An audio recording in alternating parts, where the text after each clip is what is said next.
Hello, everyone, and welcome to the Hollywood Persona podcast. My name is Mitch, and I am here with Ant and Andrew.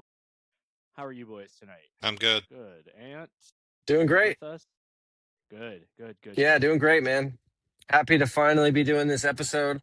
I'm sure Andrew is too. It is April, so I know that's a little late to be doing a top of the last year, but I don't know. I usually wait until the Oscars are a little bit around then. So, but yeah, just getting us together has been I'm not even using that, has been a little difficult, but we're Andrew's on the Ant. Oh my God, Ant is on the road, and my schedule has been crazy this last week. So I am glad we are together again. Yeah.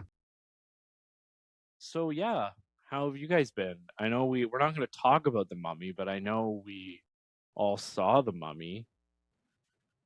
I mean, Yeah, I've seen a good bit recently. Mummy, Hoppers, Faces. wow. We talked about that last week. Yeah. We watched La La Land today. While you were driving? Yeah, I have a setup to where I can like have it playing off to the side, I don't really watch it.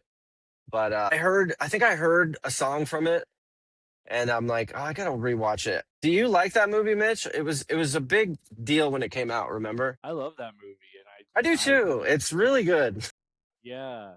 I just think it's like maybe like the biggest musical of our time in a way. Totally. I don't know. I don't see a musical ever coming out. Like I just don't think we'll ever have something like that again. And I don't want to There's say never, but and they keep trying, right? Like we get one every year. We get West Side Story. Cats, of course, was a disaster. We got Kiss of the Spider Woman last year. I never saw that. Yeah, yeah. Yeah. Wicked, of course, are musicals technically. So none of the ones I just mentioned match up. But you know what's funny? Well, I guess we're not here to talk about La La Land, but the last thing I'll say is La La Land's like half musical, half movie, because Yeah. there's a real narrative to it. hmm So yeah. Even like that movie is just so different. It's not like well, I mean, a lot of the ones you just said were Broadway musicals that went Yeah. to the screen or based on stuff. And with La La Land, it's just so like it's a movie and with songs in it, and it just works so well. Like Emma Stone's song near the end, Yeah. where like my aunt jumped in the. I don't know. Like I love that All movie. of them. The song with the matching dresses when the girls are getting ready. Yeah. The opening song on the freeway. The one of them at the Griffith Observatory is just sweet and romantic. And then of course the ending's great. So yeah. Have you seen it, Andrew? No, of course not. Of course, the Andrew, one movie we I decided to can't talk watch about. I everything. know. Well, Andrew, would you maybe put your mic just a little up? It's really loud for me. okay. Right about here? That's better. Yes, Yeah. perfect. Thank you. Okay. Yeah, yeah, you're good. It was Andrew was like blasting my ears out. So Really, it's weird how that works, eh? I know. He was fine to me, but Oh, really? Yeah. Go figure, man. yeah. So I guess we will do this like most people do their top tens. We will start at number 10 for each of us, and we will go around and, obviously 9, 8, 7, 6, Yeah. I have a question though. We can't wait to hear it. If imagine we're gonna all have at least well, 3, 4 crossover. Should we? I guess we'll just talk about them as we go. I was gonna say like if we both have one on our list, should I just talk about it with you, or I don't know. What do you think, I Andrew feel or like, Mitch? sorry, what do you think, Andrew? I'm fine with it. I think as we get to it, if there is crossover, in, whoever gets to it first, they can discuss it, and then maybe if it appears on someone else's list for the sake of time, they just just briefly have their thoughts on it. Yeah. Yeah, that works.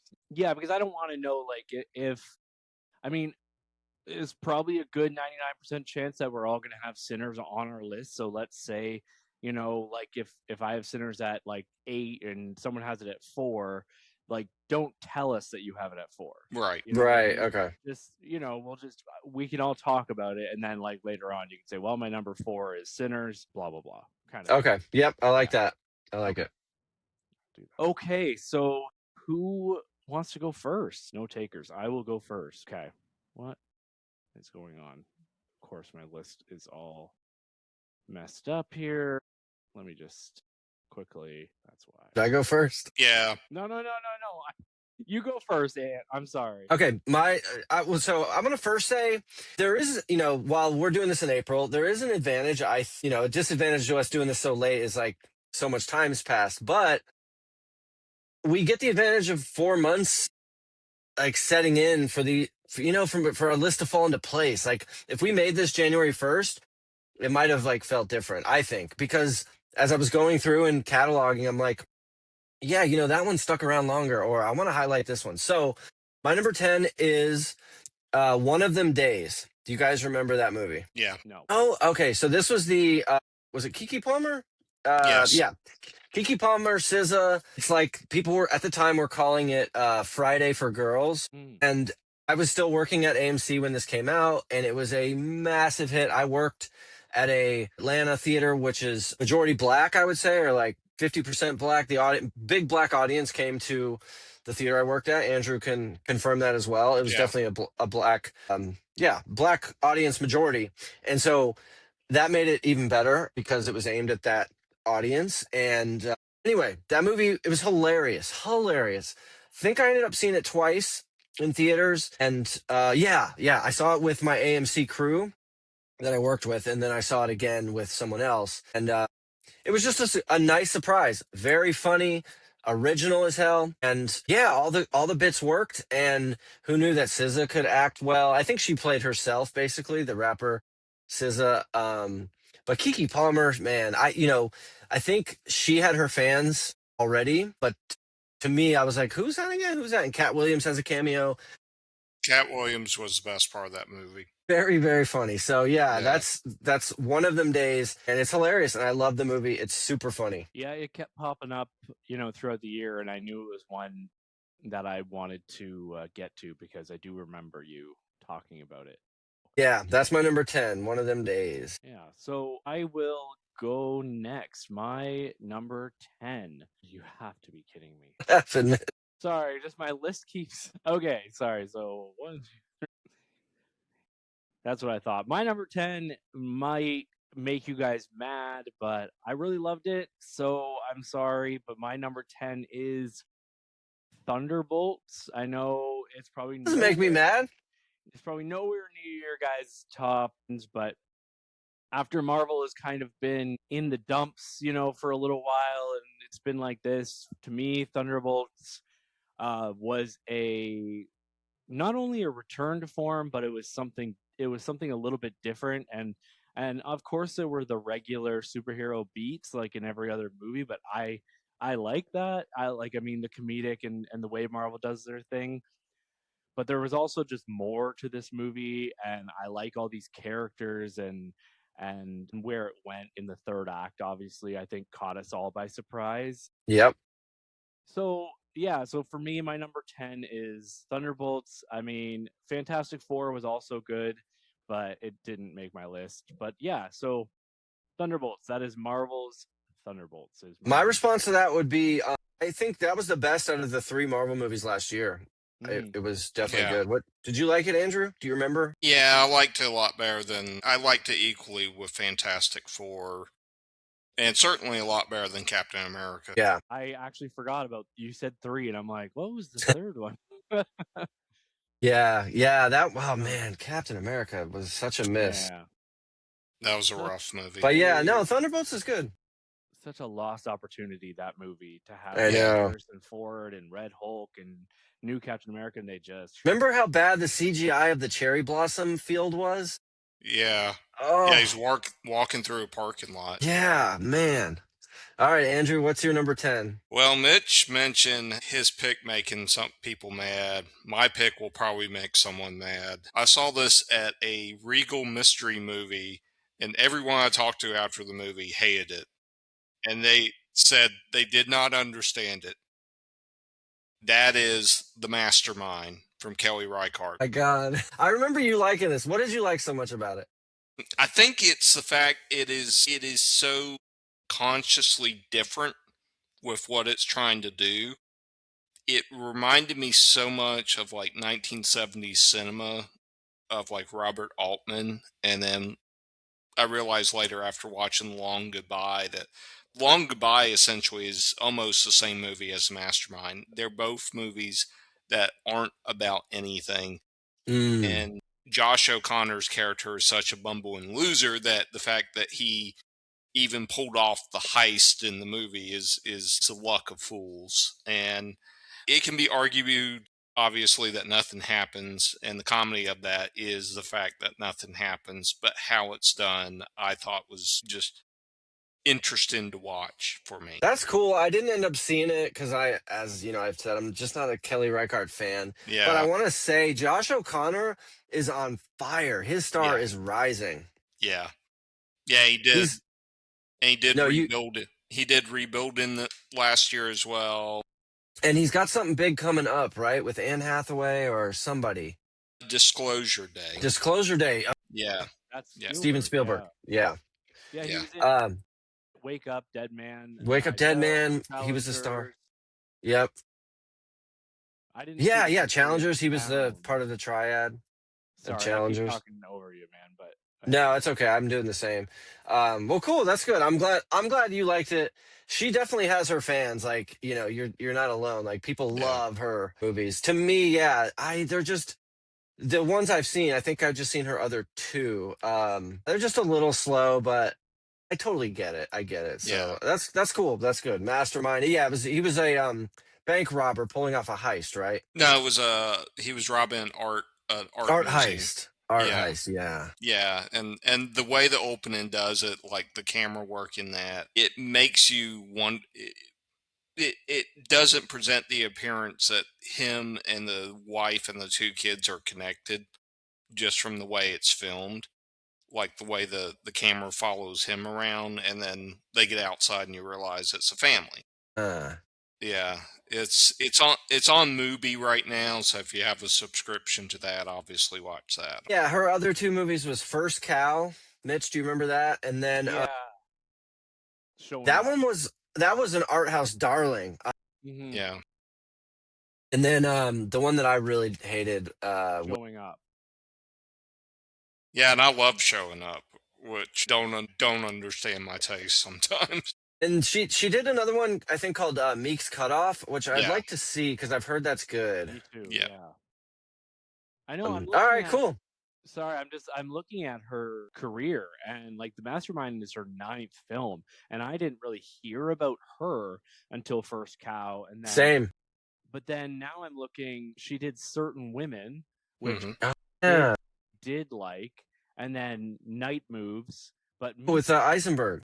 yeah, and then Meek's Cut Off and Wendy and Lucy, which I both of those I'd heard of. Oh, that's just interesting. She's been around since she's made her first movie was 1994. yeah, Damn. Yeah, yeah, she's Yeah, and even though I don't like her movies, I've only seen two.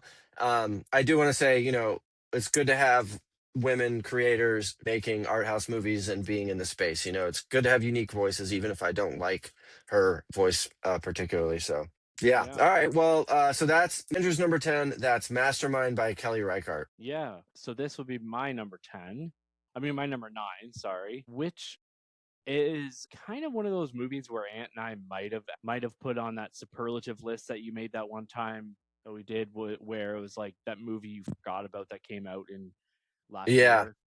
But this movie is just so good that I don't want it to be forgot about. So I do not have Hamnet on my list, which like it probably should have been, but I feel like that movie got its accolades, and it's one that I'm not necessarily gonna like go back to a million times. My number 9 is Warfare, directed by Alex Garland and a Navy SEAL named Ray Mendoza.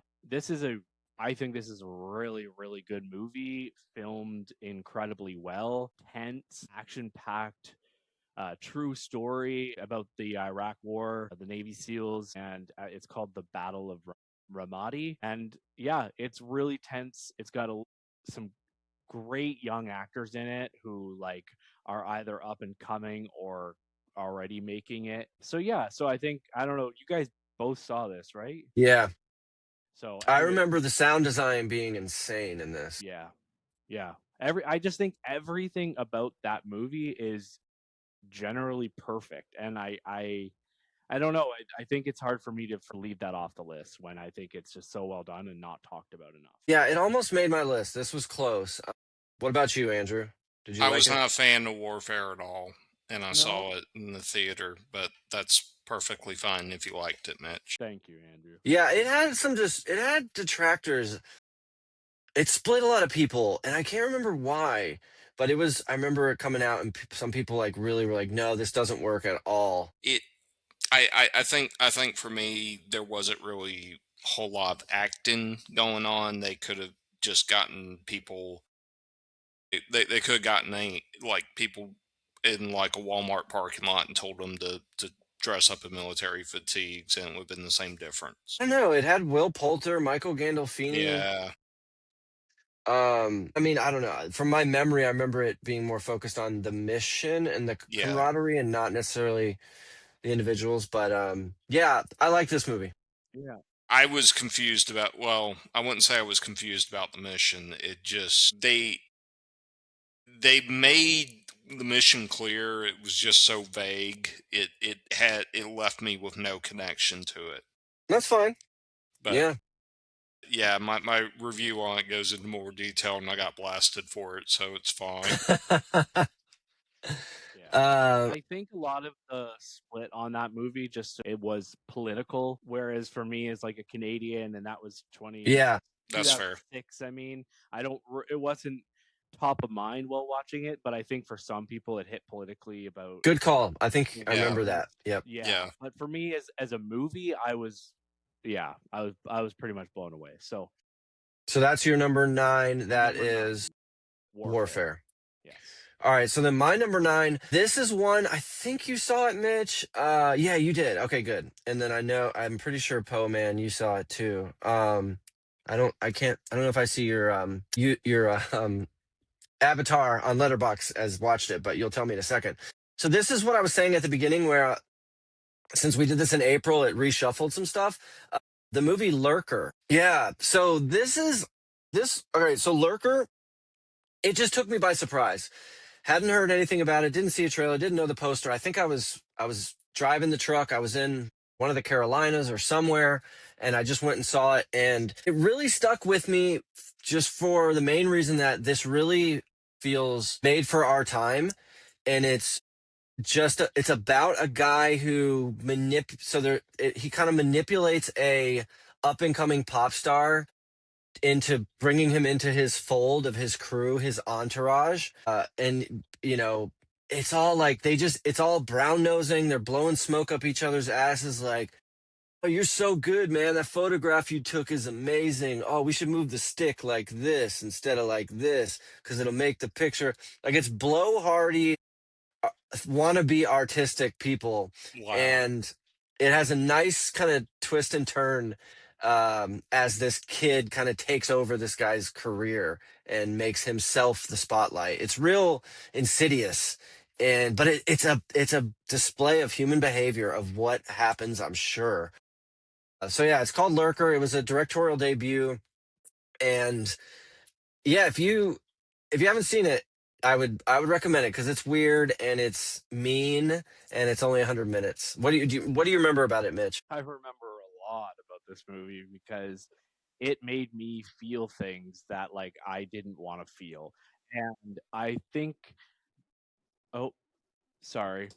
I'm that was I don't know. It made me feel things that I did not want to feel, and not in like a bad way, but just like when you're a fucking kid on the playground, and like all of a sudden you're the cool kid and everybody's laughing at you and thinks you're great, and other people feel like shit, and this guy's the cool kid, and this guy's feeling like shit because he's on the outs.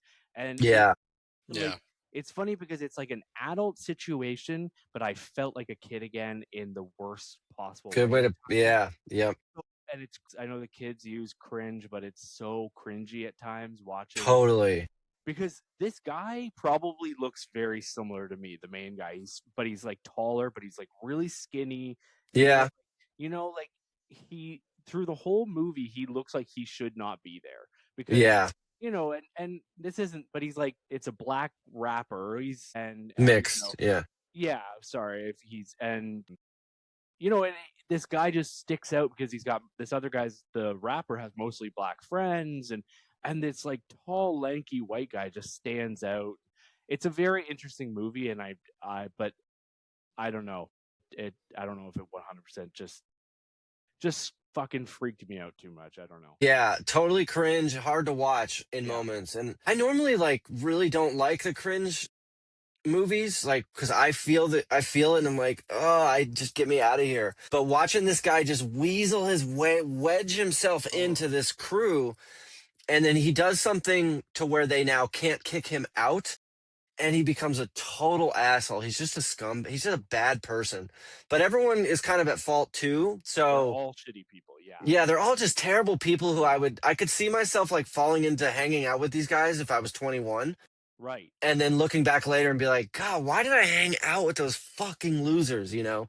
Because Yeah. you would fall into the trap, the exact same trap that you see in this movie because the guy wanted to be cool, so he did this, Yeah. and it's just layers, and then yeah, you look back and you're like, wow, like that's not who I was. I was pretending to be. It's fucking Yeah. wild. Yeah, we all want to be accepted. So yeah, yeah. Yeah. It's so yeah, that's Lurker. It's on Apple TV, it looks like. So yeah, anyone It's listening that hasn't seen it, check it out. What were you gonna say, Andrew? it's also on Mubi as well. Thank you. Thank you. So that's my number 9, Lurker. So I think we're on to Andrew for his Yep. 8. 9. 9. Yeah. So my number 9, I saw this at the Tower Theater in Atlanta in a 35 millimeter cut of it. Nice. It's currently on streaming on Netflix.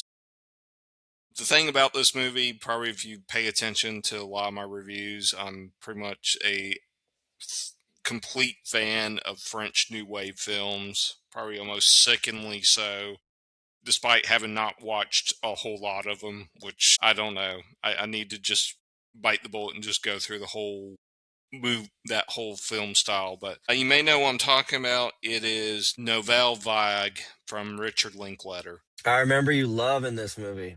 Man, What's it yes. about? Tell us what it's about. I didn't see it. Okay, well, it's essentially about Jean-Luc Godard as he's making Breathless. And Okay, yeah, Jean-Luc Godard is a famous movie maker, right? yeah, Okay.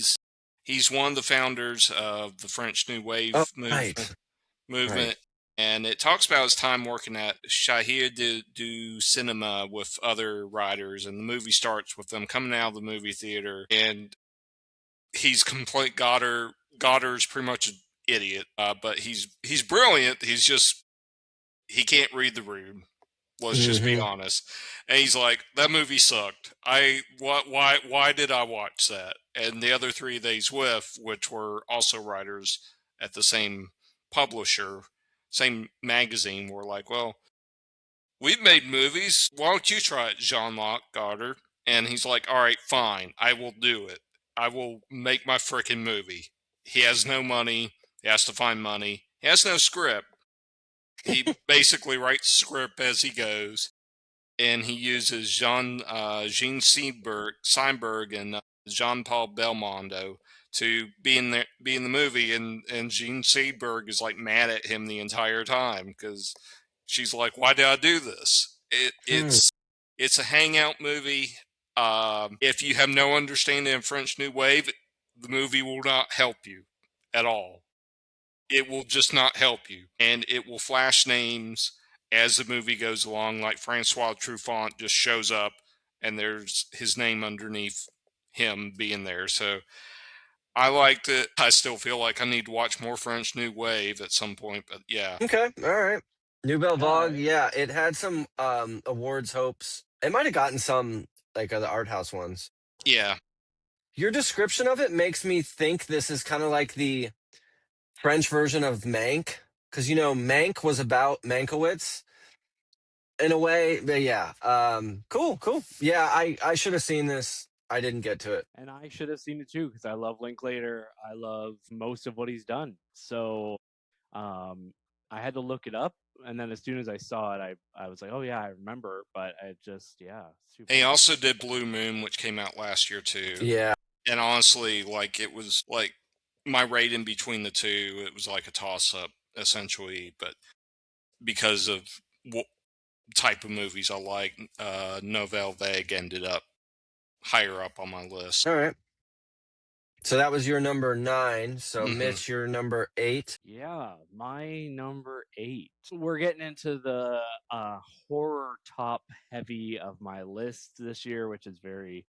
I don't think I've ever had this many horror on a top 10, Hmm. and we're gonna go with Companion as my Cool. number 8, directed by Drew Hancock. It is funny because like I think most people know the quote unquote twist of this movie. It was basically revealed by the poster and the trailer. Yeah. But I Yeah. almost still to this day almost don't want to say what the twist is, but essentially it is a like AI robot type movie, horror movie, and it's just so great. Came out early in the year, but I don't want it to get forgotten about because I think it's one that I hear people. Obviously there's the big ones that came out last year, but it's the one that I just hear people still talking about. Like I think it was universally beloved by critics and just everyday schmojos just out on the street, like Yeah. who saw this like and just like any kind of horror, like liked it. So good movie. It is on Crave for Yeah, this was an early in the year release too, yeah, and it was yeah. nice and surprising. I liked this movie. It was good. I think I was still doing cinema score for this, and it was fun to get people's reactions coming out. Yeah, good pick, good movie. Definitely was considered for my list. What about you, Andrew? Did you like it, Companion? I liked it. I saw it in IMAX on a cruise ship and really liked how Oh, it was done in IMAX. Cool, cool. Yeah. so I apologize. I said it is on Crave. Crave is an only a Canadian Oh thing, yeah. and it's like our HBO Max because we don't get HBO over here because Okay. yeah. Anyways, So that was your number my 8, number 8. So your number Companion. 8. So Andrew's 8 or my 8? Your Hmm. 8, right? Oh Yeah. yeah, mine. Okay. All right. So my 8.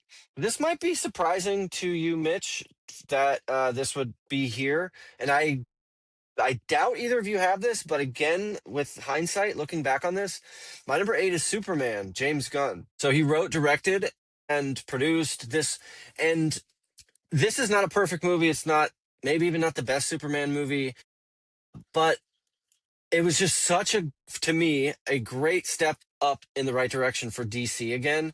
DC's been a nightmare disaster. They've had a couple decent Wonder Woman. Some people like Aquaman, but for the collective big one, and then of course Peacemaker. Anyway, I just thought it was cool. I thought the effects were cool. I liked the villain. That was what's his name, Nicholas Holt, right? Yeah. I heard someone say on a movie podcast. So they said if you went around and asked like any like guys age 15 to 35 what's the name of the man who played the most recent Superman, no one would know. There, I was like, damn, yeah, that's kind of true. I didn't remember. Dave Cornsweet is his name. I just looked it up. I had to look it up. That's Yeah, crazy. Yeah. it's so funny how that works. He's But he was definitely, good. he was great. He was like, and what I liked about this movie so much, or about his portrayal of Superman, was hopeful and nice and caring, not this grim, dark, everyone for themselves. It's just, it's kind of like, I don't know. This is taking it somewhere that maybe it doesn't need to go, but I got similar feelings from this movie as the Artemis 2 mission that just happened with NASA. It's like in this politically shit world that we live in, these crazy tweets that come out every day, and it's like, oh God, what did our president do now? It's nice to have a message of hope and humanity, and if we come together, we can do stuff. Yeah, I thought Superman's great. I'd watch it again. It's safe for kids. It had enough action. Oh, yeah, it was just a little over 2 hours. What did you guys think of Superman? I mean, Andrew, It what was did you think? okay. Just okay? Yeah. I wasn't too enthused about it. I mean, it was beautiful visually, but it just did nothing for me. I don't know. Like, I really this isn't also Rand. I mean, I think this could have taken the spot of Thunderbolts. Really, but and I might regret it because Okay. I think looking back, this is going to be one of the more memorable superheroes in a long time, and one that did something different. And you're right, the hope, and I'll never forget that scene in Lex Luthor's kind of base there, where Superman kind of comes in, and Yeah. Lex is kind of like trying to talk him down, and he's like, that's the difference between you and me, Lex. Like he's like, yeah, I don't know. It's a really good like monologue, like speech he has up there. And Yeah, yeah, and we also got the visual of like the monkeys on typewriters replying to people on Reddit or whatever. Like, do you yes, remember that? It was like it was saying Yeah. something about who we're arguing with online is just a yeah, monkey. Like, why even bother? So yeah, so that was my number 8. That's Superman, directed by James Gunn. Andrew. All right. So Ant talked about Lurker being very cringe, and this movie is not Lurker, but it's also very cringe. It is called If I Had Legs, I'd Kick You. Man, I didn't get to this. Tell me about it. It is Rose essentially, Byrne nominated, right? Yeah, huh? Yeah, Rose Byrne She was Yeah, it is probably the most uncomfortable movie I saw last year, and I loved every minute of it, and I felt completely uncomfortable watching it. Rose Byrne plays a woman who is a psychiatrist who has a disabled daughter that we never see on screen, Okay. and she's having to juggle her psychiatric practice with caring for her daughter, and she meets ASAP Rocky, and the dude just gets basically pushed into being the babysitter. It's crazy. If you love Uncut Gems, Good Times, Daddy Long Legs, everything from the Safdie brothers, you'll probably love this and be completely uncomfortable talking about it like I was after I saw this with Damn, yeah. another person in the theaters. Wish I had gotten to this. Did you see this, Mitch? yeah.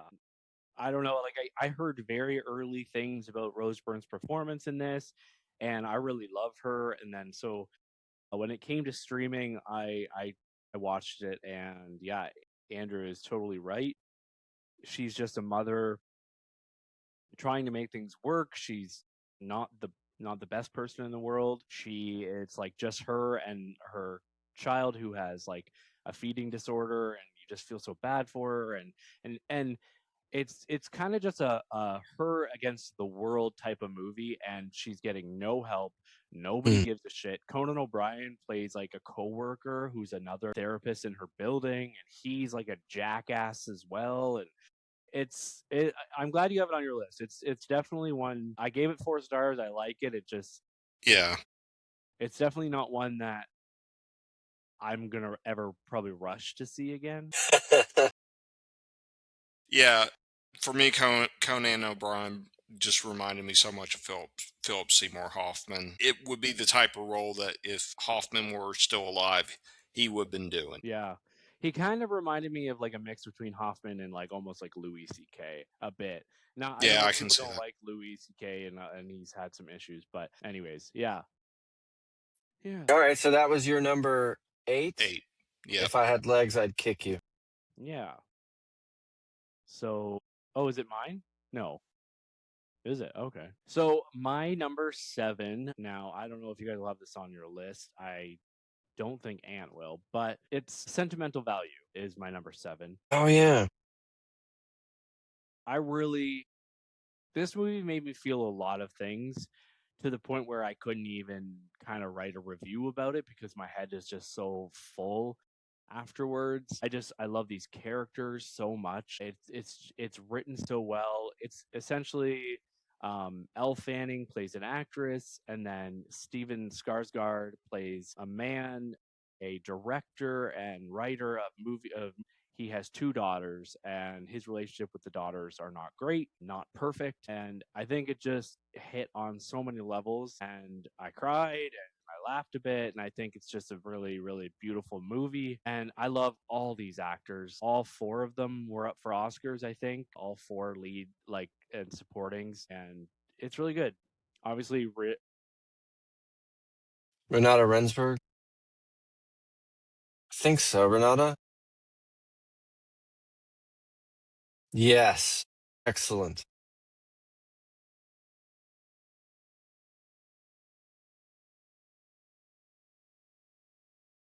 I liked it a lot. Didn't I didn't connect with it completely. I think if I'd have seen it a different day, I would have. I remember the house that she lives Yeah, in it's is being beautiful. just amazingly beautiful, so well shot. Yeah, characters are good. So this could have made my list in another week or so. But yeah, Andrew, what about you? You shall see. Okay. Sorry. I know that's the thing. It's like, anyways. So, Ant, you're number 7. All right, so my number 7. This was mentioned already, not on somebody else's list, but we mentioned it when talking about Josh O'Connor. This is Wake Up Dead Man. Mm. Um, the or what was the title? Wake up. Knives. Yeah, Knives Out Mystery. Yeah, Wake Up Dead Man, a Knives Out mystery. Come on, I hate it's so ridiculous with these titles Yeah. to get to poke people and say, remember it's a Knives Out. Um, And they never play Radiohead Knives Out in those movies. damn, yeah, you're right. They need just Netflix throw money at Radiohead. Just do it. You know? So I think written and directed by Ryan Johnson. Third for a movie that's a third. It's not really a trilogy, but it kind of is. But it's not a sequel. I won me over. It won me over because I went into this thinking, oh, man, is it gonna like? I felt like it was gonna like shove religion down my throat, and I'm like, I'm so sick of like religion in movies, especially I don't know, Christianity and Catholicism. We just see and have seen lots of them. And I couldn't figure out who did it or where it was going. Of course, it's a murder mystery, so it has an amazingly stacked cast. Daniel Craig, of course, still plays Benoit Blanc. Josh O'Connor, Glenn Close. Glenn Close is really good in this. Josh Brolin, Mila Kunis. My one of my celebrity crushes, Mila. She has a tiny role. She's kind of terrible in this, actually. I hate to admit it. She's so bad as a cop in this. No spoilers. I still haven't seen it. I So, Oh, hadn't you seen haven't? it. Okay. She's only in like 2 scenes, but she just yeah. does not come off as a cop. Jeremy Renner, Kerry Washington. It's nice to see her again. Kaylee Spaney, Thomas Hayden Church, even Jeffrey Wright. So it's just a cool, neat cast as these usually are. And yeah, it's really fun. And it's like, I don't know. You could watch this with the family. You could watch this with just your guy friends. I think it's a fun murder mystery. Of course, it is a little long, almost 3 hours, maybe. I can't remember. 145 minutes, it says. But yeah, if you liked even a little any of the other ones, then I would highly recommend it. So that's my number 7, Wake Up Dead Man by Ryan Johnson. It's on Netflix. Okay, so my number 7 was the Best Picture nominee last year or earlier this year, and it is another collaboration between a director and an actor that's almost bordering on Orson Welles and his Mercury Players type of collaboration. It is Begonia that has Awesome. Emma Stone and directed by Yorgos Lanthimos.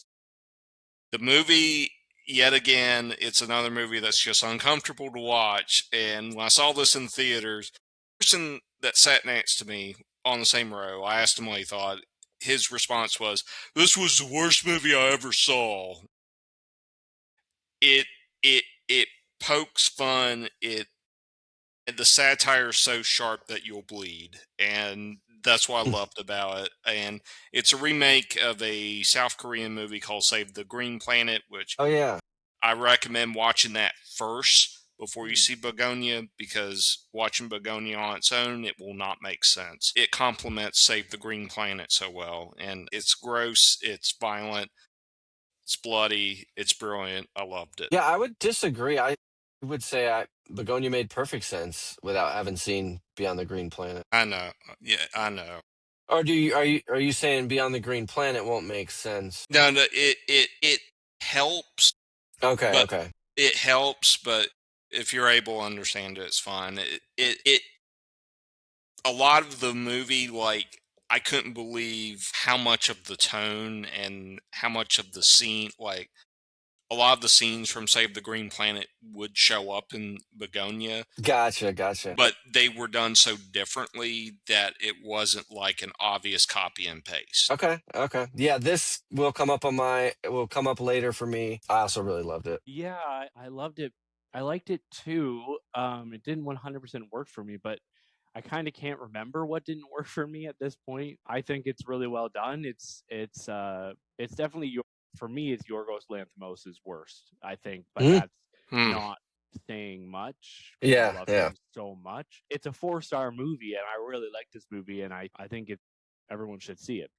Um, yeah, it's I don't know. I guess I was left a little bit disappointed, but just a little bit. Like I don't know. And you Okay, know what? fair. It probably should be in my top 10 because I love Yorgos and it's a pretty good movie. So, but maybe I'm putting it against his other movies. So, you know what I mean? It's such a weird lists are weird. And Yeah. I think Bugonia is great. So, who fucking knows. Anyways, All right, so that was your 7. Hmm.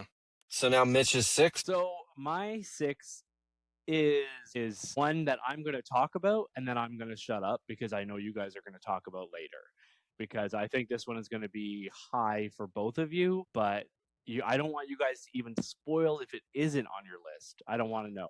I just want to see later, okay? Because All right. this is one that I know you guys were telling me that I needed to see, I needed to see, I needed to see, and then I finally watched it and I fucking love Sorry Baby. I love Sorry Baby. It is so good. It's just impacted me on a way that I just it's haunting. It's beautiful, it's funny. I just think yeah, it could be my number one, but there's just some really great movies from last year. So anyway, Sorry Baby, Aunt, you're number 6. My number 6. Well, I guess I'll say this now. I didn't end up getting to Sorry Baby, unfortunately. I didn't. What? So you must be thinking of something else, Mitch. We I just blew know. his mind. I know. I needed to see this. I wanted to see it. Yeah, same Oh here. my god, I don't feel bad for not seeing Knives Out 3. Oh my god. I thought it was you guys telling me. Sorry, I thought it was you guys telling me at the beginning of the year that I needed to watch this. I need to watch it. I need to watch it. I'm gonna make sure it's on Yeah, it may Plex. have been me telling you, and it came and went, and then Maybe it was the Film Vault guys or something. But yeah, man, this to me, this screams like a little movie Ant would be championing at the beginning of the year. And Andrew, I just thought you would have loved it too. Like I just kind of had that in my brain. But what the Yeah, fuck? meant to get to it. Know exactly what it is. yeah, Yeah, I need to watch it. I don't think you do know exactly what it is, though. I know you've seen the trailers. No, I I just mean I think just know of it. I know. yeah. okay, I sorry. know the movie. Yeah. I just think like the trailers and what you see from it are not what you get. Mm. But it's just like the little movie that could, and I think I'm so glad I watched it. But anyways, sorry, it was mind blown. But Ant, you're number 6. All right, my number 6. This was Oscar nominated for Best Picture. I doubt either of you will have this, but I had such a good time. I think I saw this twice as well. This is F1, directed by Joseph Kosinski, racing Mm. movie. Mm. This is a movie I immediately recommended to my dad as soon as I got out of the theater. This is a total dad movie. Yeah, Um, but I was so impressed with the sound design, which I know sounds crazy to be in my top 10 for sound design, but uh, this to me is Top Gun as a racing movie. You've got an aging star, Brad Pitt, who, I guess I still have a soft spot for. I'm not like I've never been a huge Brad Pitt fan necessarily, yeah, but when he tries, he's great. Like his role in Once Upon a Time in Hollywood is so good. And thinking back about that movie, it's just like, man, I love Brad Pitt. He's just so cool. And yeah, Yeah, this was, of course, filmed in conjunction with F1, the sport. And I don't even care about F1. I don't care about car racing necessarily that much, but it's just a good time at the movies. This is a blockbustery type, like, oh my God, you know what's going to happen, who's going to win. It's old guy versus new guy. There was that Need for Speed movie like 2 years ago, 3 years ago, that wishes it was F1. yeah. Similar kind of thing, like old versus young, and who's going to win, but and not necessarily very realistic in lots of places, but yeah, just a damn good time in theater. Old school action, aging Brad Pitt, and what's her name? Carrie Condon. Carrie Condon. She's like a tertiary character. She plays the technical director. She like shaves off a half a second of his lap time by making a fender just a little bit smaller or whatever. Wind tunnel dynamics. And yeah, I loved F1. Joseph Kosinski, of course, director of Top Gun Maverick and Tron, Miami Vice. So it very much fits in his like oeuvre of films. So yeah, F1. That's my number 6. It was awesome. It was a great movie. What did you guys like the movie at all? Did you hate it? Was it boring? I liked it visually. Story wise, I was not a fan of it. But hey, I Fair. didn't. I ended up rating it 5 stars for almost the same reasons you did. It actually had wasn't even near my top 10, but that's okay. Okay. All right. Yeah, I'm a fan. I think F1's a good movie. Again, it falls into the 4-star category for me. And I don't know what you guys are talking about. Like, I think Brad Pitt is one of our finest working actors, and I think he has been for 10 years. I love him, but maybe it's just, Yeah, I don't, he's like, yeah, I don't he's, know. Like, he's the what was that same. zombie movie he did? He felt like he was World War sleepwalking. Z. He was like sleepwalking through that movie. Yeah. But no, he's awesome. And Yeah. he's a star for, I love him in Troy. You remember the movie Troy? Yep. I But saw like, that when I was like look, 17. So, Inglorious Bastards of and fucking course, I like World Gorlami. War Z as a movie and oh yeah. Anyway, so no, Yeah. that's a good movie.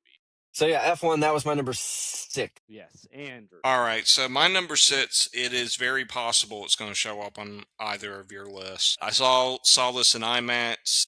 It is visually stunning. It's quite long for what it was doing. Should have gotten more. It obviously it gotten the best actor. You probably may already know what I'm talking about. It's Sinners, Hell yeah. and I think a lot of discussions on that.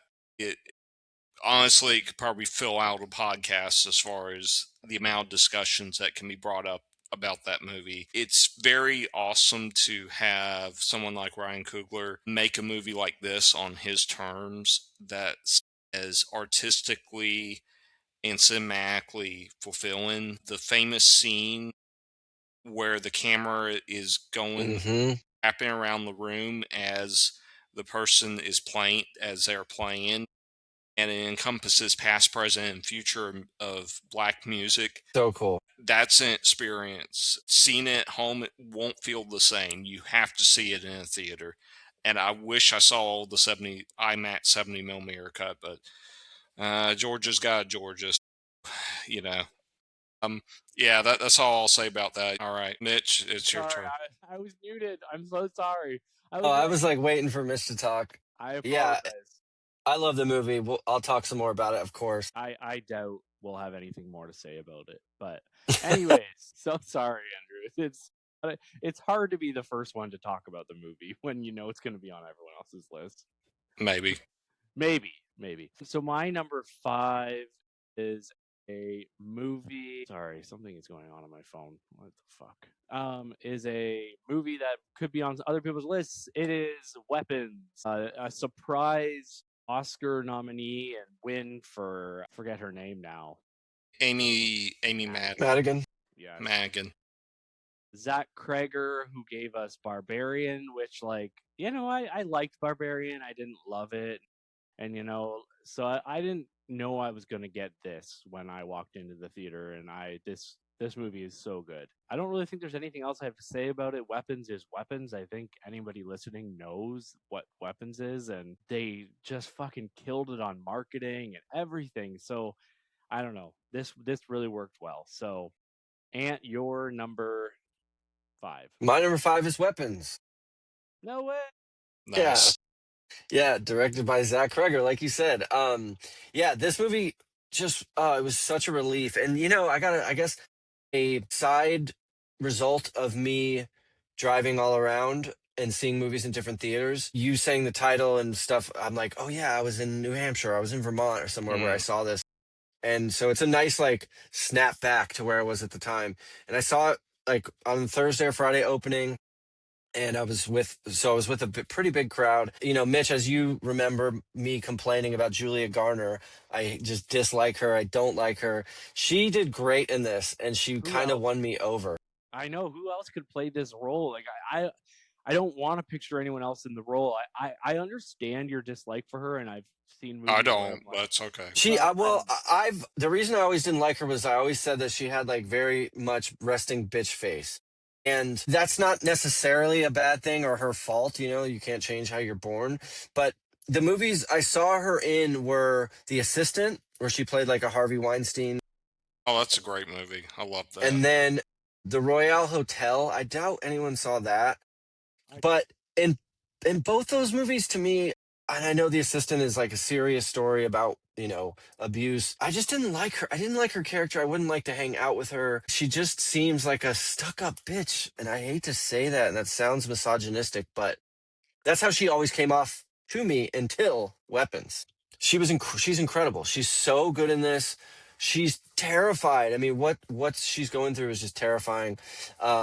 Yeah, this movie kicks ass. Josh Brolin's character, how he has to change throughout the movie. You know, he has an arc. Benedict Wong running down the street with his eyes wide is terrifying. I'll never Yep. forget that. Yep.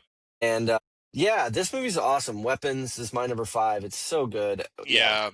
Yeah. The opening for that movie gives me goosebumps every time I see it. Yeah. Oof. It is. Yeah. It is so spooky. And you know, yeah, going into it, I didn't know what, like, I think I had avoided the trailer, so I really had no idea. I'm like, is this a ghost?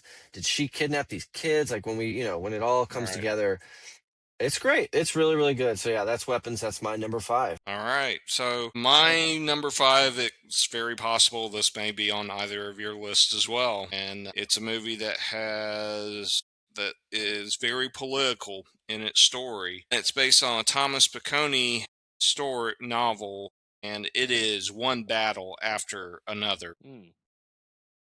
I've never heard of And it. it's it's incredible to watch. I had terrible time trying to watch this movie when it came out because the Regal in Douglasville played it in IMAX, and of course 20 minutes into it the IMAX projector breaks because why would they Sure. do anything competently, and we ended up having to get our money back and leaving. I was took my dad, we saw it at noon, and he fell asleep, and he claims he hates it, but I was just completely enthralled. Again, this is another movie that you probably could devote an entire podcast to. It's just great. Yeah, Paul Thomas Anderson, another Yeah. smash for him. Yeah, I'll have more to say about this for sure. I've never heard of Paul Thomas Anderson either. Weird. You should look him up. I will. See. Yeah. Maybe he's So got. that was your number Five. five. Man, I wonder what's your four, three, two, and one now that you've. Got the Yeah. big guns. After you've like basically said our 4, 3, 2, and 1. No, I'm joking. I accidentally got rid of my list, and I gotta get back to Dude, it. do this one more time and I'm hanging up. Why do you keep Sorry. doing this? My number 4 is 28 years later. Absolutely. Oh, good pick. Yeah. Fucking love this movie. I bought it. I got it on Steelbook. It's so beautiful. This movie to me, it has everything in it. It has great horror. I was crying. Like, it's just awesome.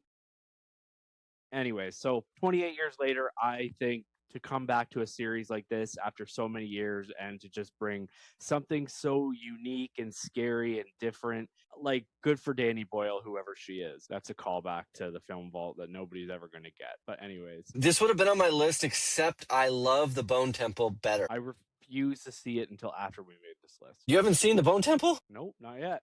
My God, dude, what are you doing? It's like I love this movie so much.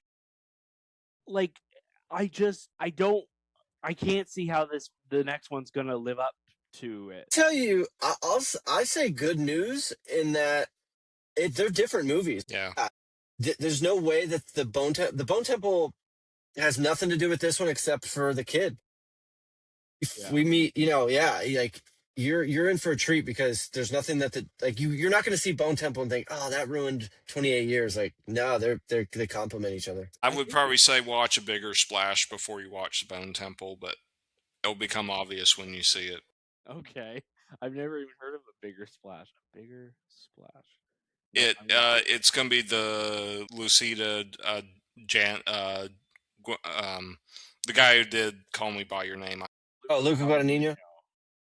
Yeah, Guadagnino. Luca Guadagnino. Guadagnino. Yeah, I think I got it. Okay.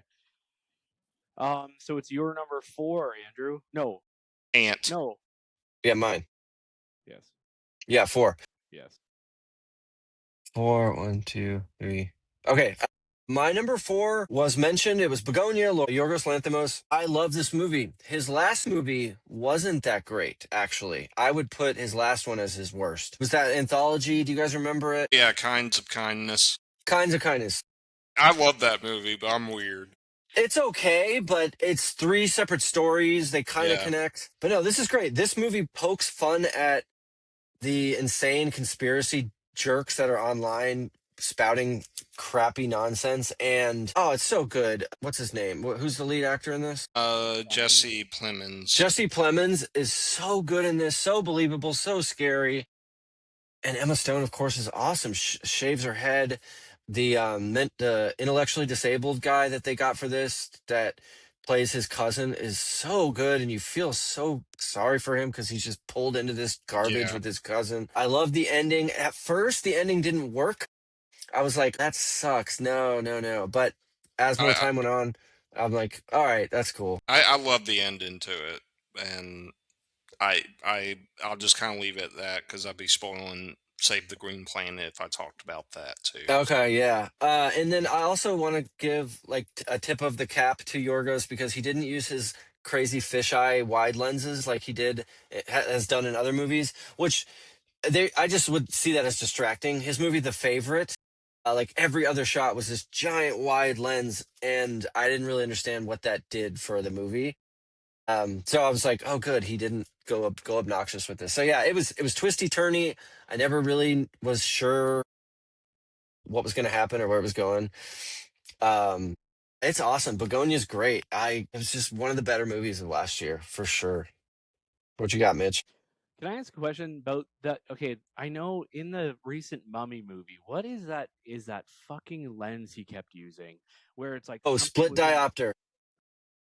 Why did he use that like 400 times? He's trying Dude, to be Brian De Palma. yeah, and even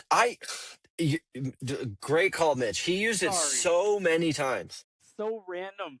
But like when you said fisheye, it reminded me, and I'm like, no, it's not fisheye. But what is that lens? But fuck, like Yeah, split diopter, which I think is meant to have two things that are far away both being focused at the same time. I don't know how it works as a camera goes, but me yeah, neither. They every other put shot a thing blocking the camera on one side. Okay. so that it can focus both depth and close up. Yeah, you're right. After like the 10th one in The Mummy, I was like, what? Yeah. But Yeah. yeah. Sorry. No, that's okay. Anyway. Yeah, yeah. Begonia, my Andrew, number 4. So good, so good. All right. My number 4, Mitch has already mentioned, and I was tight-lipped about it. It is Sentimental Value. That movie's incredible. Joachim Trier can do pretty much anything, film anything. I will see it. I saw it in theaters. It is so emotionally touching. You can see other filmmakers within it. You can see like this Sakani when they're going to the Venice Film Festival. They're literally on the same beach as Death in Venice was at Mm, the end of that movie. Feels like it's an end of the road for him with the Oslal trilogy. Hopefully he'll do other things. The ending song is as perfect as the ending song was in The Worst Person in the World. It's going to be on Criterion Blu-ray next month. I can't wait to get my copy and force cool. anyone who wants to come to my house and they'll be forced to watch it with me. So so there you go. All right, so that's your number 4. That was Sentimental Value. Yeah. Do you have your list open, Mitch? Yes, I do. I have it open right to my number 3 actually on Phew. Letterboxd. I have it right here in front of me. We all have 3 movies left, right? Yeah. Interesting. So my number 3 is Bring Her Back. Hmm. I thought about doing this. I I love this movie. We saw this before Weapons, right? This came out before Weapons. I think so. Yeah. I think it did. And it's the Filippo brothers, Michael and Danny. Following the death of their father, a brother and sister are sent to live with a foster mother, only to learn that she is hiding a terrifying secret. Sally Hawkins plays this foster mother. She's Yeah. incredible. I think she should have had a nomination as a like a supporting as well. She could have been. She could have been the Amy Madigan role for sure. 100%. I think maybe if this came out later in the year and not before Weapons, maybe it would have had that. She is evil in this movie. Yeah. It's on Prime right now, I think. But you know what? This movie was maybe a little too dark for the Academy. It gets Yeah. very dark. But it's both kind of like circling kids and like around. Like there's a lot to do with kids in both of these. But I think I really love this movie, and it's fucked up though. It's from the It's same so fucked. people who did Talk to Me, and I like this more than Talk to Me. So, Ooh, which is saying a Yeah. lot because I know Anne, I know you love I that. love Talk to Me. Yeah, But yeah, this was good. Good pick. This is a fucked up movie. I wouldn't. It'd be hard to recommend to many people, but they get points for taking a chance and doing horrible stuff like this to kids yeah, on screen. Like, yeah. Yeah. yeah, It's they usually took chances. like I think in a roundabout way, like I went into the Mummy a little worried because I know it deals with like the kids and stuff, but I feel like this does more horrific stuff to kids, but it does it artfully. I don't like. Yeah, Oh, it's so weird. It's such a weird road to go down with horror and to talk about why we like horror. yeah. That's a whole different podcast. But and let's hear your number 3. It's mine. Okay. Right? Yeah, it is. Sorry. My number 3 has been mentioned. It's One Battle After Another. This was so far anticipated, right? Whenever PTA or Leo is in a movie, we think about it forever and ever and ever. It won Best Picture this year. I think I saw it. Yeah, I saw it twice. I saw it by myself in a tiny nothing theater in the middle of nowhere. Man, I wonder where I was. And it was just like two other old guys in there.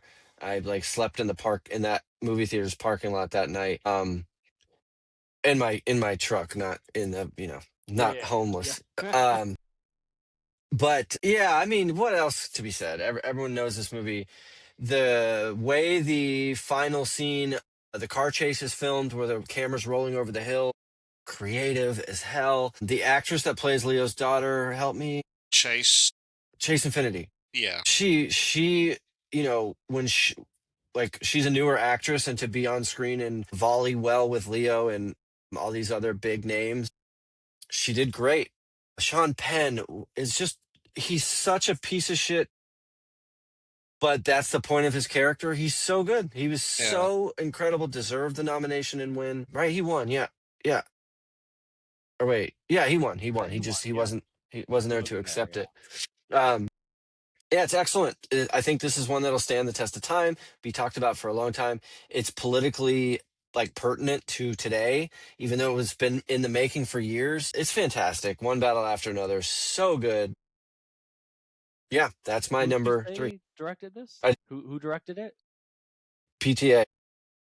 I gotta watch this. Anyways, Andrew, you're number 3. All right, so my number 3 is a bit of an interesting movie. I'm not even sure it may or may not be in y'all's 1 or 2. Who knows? But had a Best Actress winner in it. You know who I'm talking about, Jessie Buckley. The director is Chloe Zhao. It is Hamnet. I saw this movie twice. Once with my dad, and my dad was just utterly blown away by it. Really? It to me, and I was blown away by it. I cried at the end of it. It is so touching. It's so personal. It's so emotional. You can it doesn't make the mistakes other biops do of going, my name is William Shakespeare, I write plays. Yeah. It treats them as people in society, and the way it's done, it's just incredible, and it's was easy for me to connect with the characters and to feel William Shakespeare's loss and pain and see it through the eyes of Jessie Buckley's character Agnes. So I loved it. If you do act and love acting, it's one of those actors movies that you just have to love. Yeah, her performance, can't say anything bad about it. She Yeah, was phenomenal in it, and she has to go through every emotion yeah, multiple times. Loss of kids, love, crying, joy, all of it. And Yeah.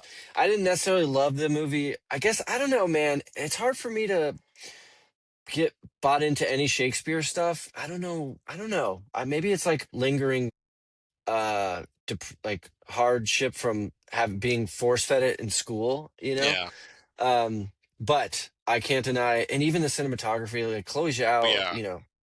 can shoot the woods, the scenes outdoors in this movie, just so beautiful. So Yeah.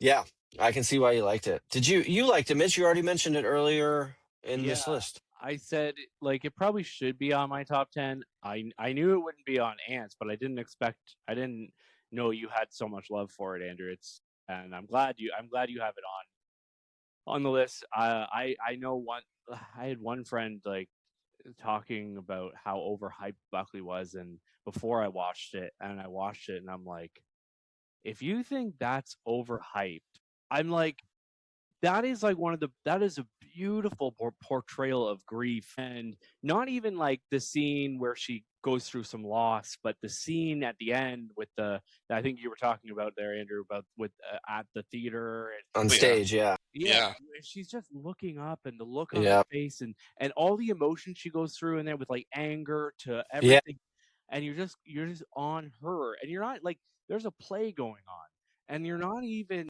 necessarily caring about the play. You just want to see her face, and for that to for her, oh, just I loved it. Yeah, And also the birth scene. yeah, You come away Yeah. feel like she really did freaking give birth in the movie. yeah, Up in the That's attic or upstairs, right? yeah, yeah. That stuck with me when I saw it. yeah, yeah. Yeah. So my number two. Hmm. It's been talked about. Actually, it was just talked about by Ant. I think there it is. One battle after another. Yeah, I don't really have anything else to say about that except for everybody in that movie is fucking great. Yeah, I guess I really don't have anything else to say about it. But I wish we could have gotten Chase Infinity. Um, I wish we'd gotten to see more of her mom. I don't know, like, should he have shown her mom at the end walking around Mexico, or is it better that we don't know if she's alive or not? I like think it's Teyana fair. Taylor's character. Yeah, because I was just Yeah, so hoping, because she leaves her kid and husband, and like, yeah, like she's gone.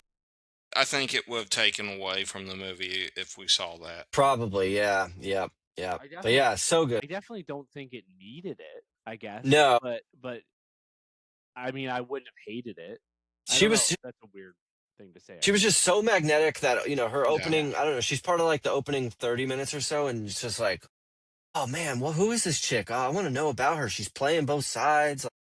And but like her character definitely holds a presence over the whole movie, Definitely. like because like she kind of ramps the whole story is almost like kind of started by her and everything, and anyways, so Yeah, yeah. All right, so that's your number two, one battle yeah, after another.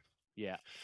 So it's All right, yours. so my number two, this hasn't been mentioned yet, so I don't know if you guys have it. Marty Supreme. Mm. Yeah, that was just on the cusp for me. Okay. This is Josh Safdie, Timothy Chalamet, Gwyneth Paltrow, and I think I ended up seeing this. Yeah, I saw this twice. It was majorly anticipated, of course, because we've been following the Safdie brothers' careers as they've been ramping up. Um, I just love the movie. It was so thrilling. What I love about Good Time, and even Uncut Gems is like the constant like twisting of the screw, ratcheting up the tension. Keep going. How this kid's gonna fail and fall apart, and another great performance by Chalamet, and Gwyneth Paltrow too. Like I would have thought, "Pff, she's done. She doesn't care about movies anymore," But it was so freaking good, so good. Kevin O'Leary, Mr. Wonderful. Saw him at first, and I'm like, this isn't gonna work. What's he doing here? But he was perfect as a rich asshole, and people complained, like, I remember the discourse around this movie was so confusing to me. People like, he's a terrible person. Why would we want to watch a movie with him? It's like, duh, movies are filled with terrible people all the time. Right. That's such a weird complaint. So Yeah. yeah, Yeah. That must have not seen like Scarface or The Public Enemy. right. Or even Goodfellas. We're not supposed Yeah. to like root for Henry Hill, right? Like Right. they're all terrible mobsters. They kill people. Yeah. Yeah, the when Timothy Chalamet falls through the bathtub, like I was like, what? Like I'm like, holy shit! It just took me by Right. surprise. Such a good Yeah. movie, so much fun. That's my number two, Marty Supreme. All right. So my number two won the Cannes Film Festival's Palme d'Or last year, and Hmm. it is from a Iranian filmmaker who's essentially been exiled from his country.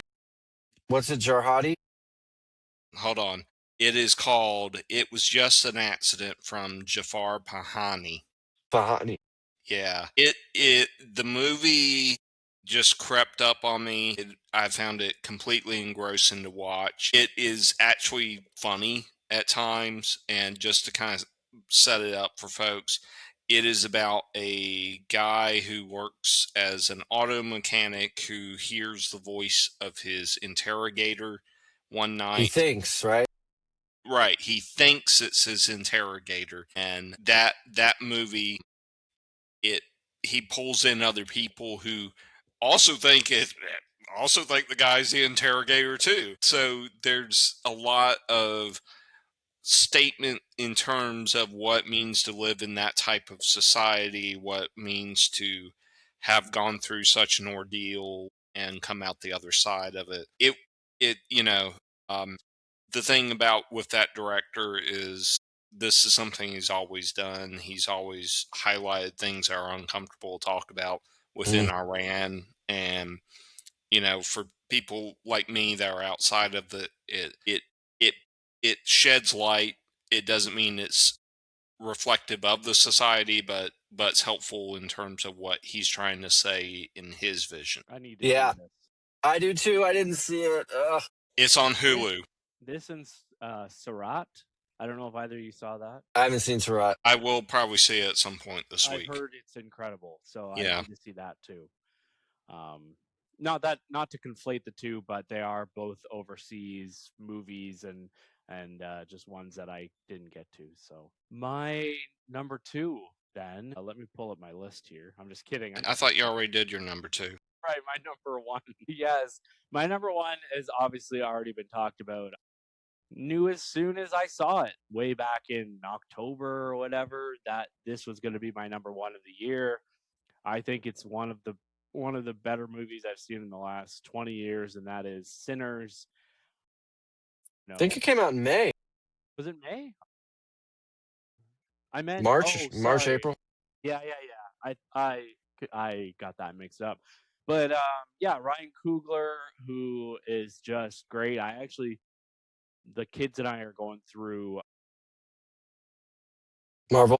the Marvel series, and we just watched the second Black Panther, and it's a lot better than I remembered, and especially watching it after Sinners and after Ryan Coogler is like an Oscar award winner. It's not that I know PTA won the director, but Coogler is one for writing, right? Do you see this shit? Yeah, yeah, Cute. Anyways, yeah. and like Oh, the acting for like Jordan and Steinfeld and Cat, like the new kid Catton, and it's just I don't know what can be said the about. dual performance. Yeah. Yeah, it's to me it's like a perfect movie, and I think they tried to hide the horror a little bit.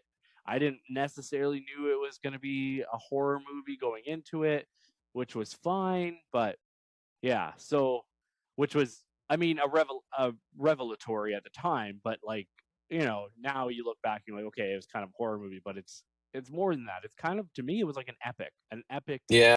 story. Like it's beautiful, beautiful. Your number one, Ant. My number one, Sinners. Also saw this. Wow. Yeah, I saw this 3 times in the theater. I saw it with my staff at work. And that was cool. And then I went and saw it by myself. And then I took some friends to see it for a third time.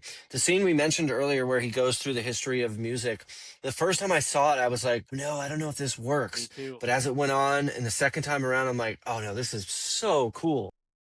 I'm also partial to this movie because it's about Clarksdale, Mississippi. I've spent the night in Clarksdale, Mississippi. When I was 14, 15, my uncle took me on a jazz tour where we went through Nice. Memphis, New Orleans, and he took me to Clarksdale. I stayed in a repurposed slave shack that has Mm, running water in a cotton field. I'm actually close to there now. I mm, called my uncle and I said, "Hey, it looks like I'm going to be driving through Clarksdale because I'm in Jackson, Mississippi." So just seeing it again, brought back a lot of memories of that time and what I learned about music about then. Clarksdale is home of Robert Johnson, who came up with the idea of the Crossroads. And of course, Eric Clapton made a cover. And so, yeah, Kugler did his homework with the music choices. And it's just so good. Smoke and Stack, like they play two separate characters. The scene where we meet them and he's smoking a cigarette, they pass it to each other. Seamless, Yeah, totally yeah. seamless. I think they Even the were all. smoke somehow billows, because they usually do a cross like this, but the smoke somehow goes across the invisible center line. Just such good filmmaking. It's such a cool movie. Such a cool movie. I love Sinners. It was my number one. I think as film lovers, we all will remember that scene. It's where they're smoking back and forth because we're all like, Yeah. "Whoa!" Yeah, I'm looking for the seam. I'm looking for it. Exactly, exactly. Yeah, okay, Andrew, I'm excited. Let's hear it. While before you go, I just gotta. It's starting to pour rain. I gotta grab my satellite out of the rain, but I am listening. I just don't want you to think I'm paying attention, but I don't want it to get soaked and ruined. All right, go ahead and do that. I'll wait till you get back. But yeah, You can, you can go ahead. I can hear you. actually, what I can do, let me talk about some brief honorable mentions I have. And my list is over 60 movies I watched last year that I completely loved. I'll just kind of briefly go through them. The Assessment, Jane Austen Wrecked My Life, Dead Man's Wire, Bob Trevino Likes It, The Life of Chuck, The Plague, On Becoming a Guinea Fowl, Blue Moon, as I mentioned, The Voice of Hid Rajib, and also Friendship, Materialist, Roofman, Avatar, Fire and Ash, That They May Face the Rising Sun. And then, of course, Weapons, one that wasn't mentioned, The Ballad of Wallace Island, which I think was just a great movie from Carey Milligan. Eddington, which spoke a lot to the response to the COVID-19, and then Train Dreams. If you follow my profile, my list is on there. It's pretty sickening how many I have. So I just wanted to touch base on that while you were doing all that. And Yeah, that's cool. I heard that's you. your A lot of those I on. like. Sorry, that's So your list on Letterboxd. yeah, my list on Letterboxd. What's your user tag there? Poman553. Okay. Yeah, so my number one pick is a movie that wasn't ever nominated for an Oscar because Hollywood just was not too happy with what this director did during the Writers Guild strike because he decided to do work when they were on strike. And of course, rather than be adults about it, they chose to be petty, not give him any nominees. And the movie's incredible. It speaks to our times. It's specific to the culture of the country it's in, but yet you can see current aspects of other societies wherever you are into it. It is Park Chang Wook's No Other Choice. There's no other movie like it. I Good movie. saw I saw it in theaters, and the theater I saw it of had a majority South Korean audience, and they That's were cool. laughing at jokes that I didn't understand just Yeah. based on vocal infections, and the movie, I think honestly it should get its due, because it's dark, it's twisted, it's hilarious how the guy goes about what he has to do. Yeah. He makes every kind of mistake, and it's funny to watch. And he still somehow succeeds. And I think it's going to be on Hulu probably next week. But yeah, it's kind of interesting how my choices ended up kind of zigging when y'all zagged, or y'all Yeah. zagged when I zigged, or whatever. I think it's very funny. I thought his wife was great. But yeah, And this, of course, the director of Old Boy, Handmaiden, and then I think it was last year's or 2 years ago, Decision to Leave, which is a really good detective movie. But yeah, good pick, good movie. I think it was just a tiny bit long. I saw it with a friend, and we were kind of like toward the end, like, all right, let's go. Great movie. The main actor is just Oh yeah, so pathetic, but like yeah. in an endearing way. It's one that I'll have to catch in the next few weeks on streaming. I know. Yeah. Well, I think we're this is a pretty long episode, and I kind of figured it would be, and Yeah, we had lots to talk about. 3 honorable mentions though. Sure, yeah. Black Bag, fun Mm, movie, came out early in the year. Relay, did you see that? yeah, that's a great movie. Yeah, it's a good, like, one of those that's totally forgettable. No one will ever mention it again, but it's a fun action thriller. And then Christie, Sydney Sweeney's actually good in it. Yeah. Sad story, but I liked it. Honorable. Those are my 3 honorable mentions.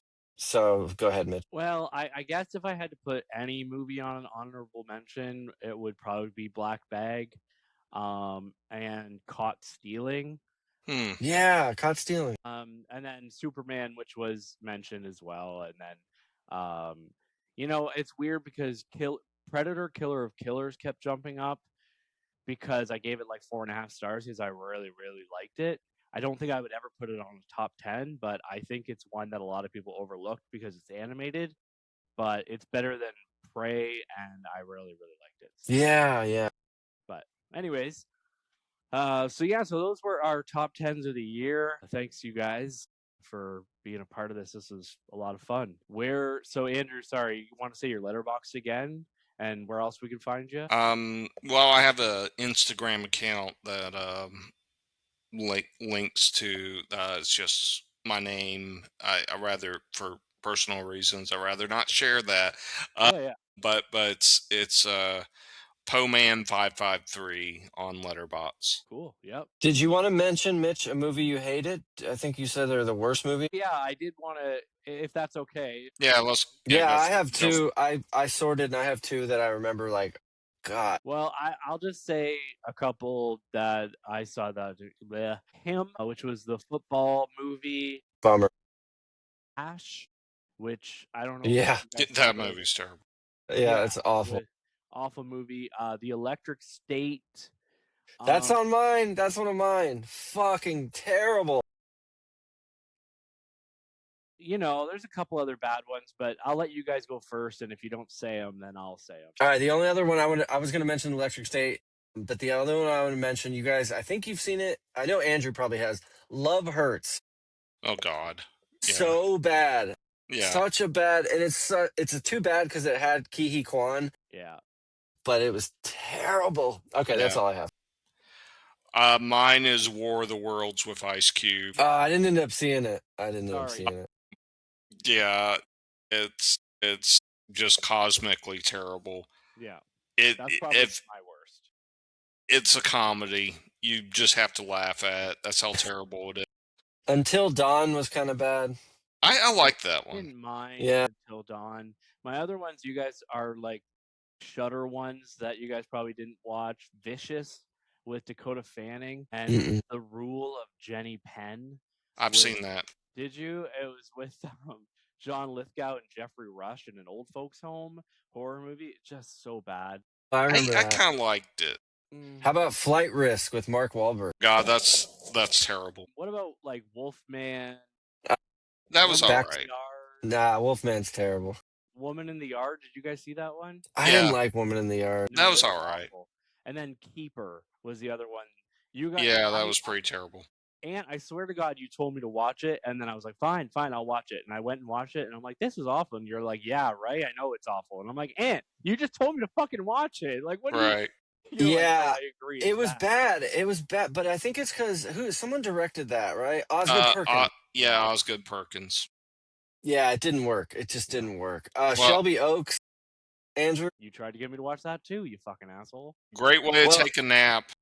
I donated money to that movie, so that's why I wanted you to watch You it. should ask for a refund. Too late. Regretting You, which is Ooh. probably the best comedy of last year. If you take everything seriously in that movie, it's terrible. There was sorry, Andrew. Yeah, I'll just say it quickly. I was laughing hysterically all through Regretting You when I saw it in the theater. I that's another movie I'm going to force people to see, and they'll realize it's like a comic masterpiece. It's just so terrible. So there was an Oscar-nominated short this year in the Oscar-nominated documentaries called "Perfectly Estrangedness." Oh yeah, It's about a bunch of donkeys walking around, and then we just see the stars in the background. Huh. And that movie can honestly go fuck itself. It's 15 minutes and it was nominated for an Oscar in the short documentary category. And it's just donkeys. And sometimes they show that you can see the stars in their eyeballs. And it's like, and I'm like, yeah, that's cool. But like, I can literally go to my local petting zoo at nighttime and see stars and donkeys. Wow. Why is it That's crazy nominated that it got for a, nominated. so it's 15 minutes. So I'm like, yeah, okay, it's very pretty, but why? Yeah. Sorry. that sounds like that's up my speed, honestly. Well, then you watch it next time we get together to talk. You can. It's on Criterion Channel. So Yeah, yeah, I'll probably watch it. A couple others. I seem to be about the only one that forces myself to watch Angel Studios movies. Yeah, I probably shouldn't. The Last Rodeo. If you have other things to do that instead of watching that movie. Angel's got their own fucking streaming channel now. Yeah, yeah, they only have like one good movie on there called Cabini, or Oh, Cabrini. Yeah, yeah, Cabrini. Yeah, yeah. I heard that's that. like their Yeah, lone good movie that I need to watch. yeah. So I may just sign up for it, watch that, review it, and then cancel the service so I don't. But yeah, they make terrible movies, and also Bride Hard. God. I That's forgot about that movie. that movie, and Hurry Up Tomorrow. Yeah, I forgot Oh about yeah, yeah. Yeah, yeah, great. If you have a headache, if you weren't having a headache before you saw that movie, you will after you see it. And you look like you're getting ready for bed. Yeah. I gotta eat. I For gotta eat dinner, man. Yeah, Okay. yeah. I gotta eat dinner. Wrap it up. Okay, my friends, at the Hollywood Persona, anywhere you want to find us, and then we've got our link tree. Thank you all for listening. We are out. Bye, everyone. Thanks, guys. Thank you. See ya. Thank you for listening to the Hollywood Persona podcast. You can find us on Instagram, YouTube, and Facebook at The Hollywood Persona. Feel free to email the show at thehollywoodpersona@gmail.com and make sure to rate, share, and follow on whatever platform you're listening to our show on. It's the little things that help. Thank you. And you little shithead, you're staying here.